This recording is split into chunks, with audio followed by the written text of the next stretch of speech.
జీవితంలో ఉండే సెలబ్రేషన్ని, పండుగ క్షణాల్ని దూరం చేశారు.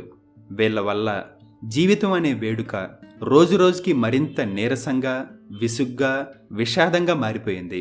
ఇప్పుడు ప్రస్తుత ప్రపంచంలో జీవితం అనే పండగలో వినోదం ఆక్రమించింది. కానీ ఆల్బర్ట్ క్యాము వినోదం, పండగ రెండూ ఒక్కటి కాదు అంటాడు. వినోదం అంటే ఎవడో నాట్యం చేస్తే నువ్వు చూస్తూ ఉంటావు, బట్ పండగలో నువ్వే నాట్యం చేస్తావు. పైగా వినోదానికి మనం డబ్బు చెల్లించి మనం ఆనందాన్ని వెతుక్కుంటున్నాం, ప్రేమ కోసం పరితపిస్తున్నాం. బట్ ఇక్కడే ఆల్బర్ట్ క్యాము ఇంకొక గొప్ప మాట చెప్పాడు. ఫ్యూచర్లో మనల్ని ప్రేమించడానికి కొంతమంది సేవకుల్ని డబ్బిచ్చి నియమించుకుంటాం అంటాడు. నిజమే, ఇది ఆల్రెడీ జరుగుతూనే ఉంది.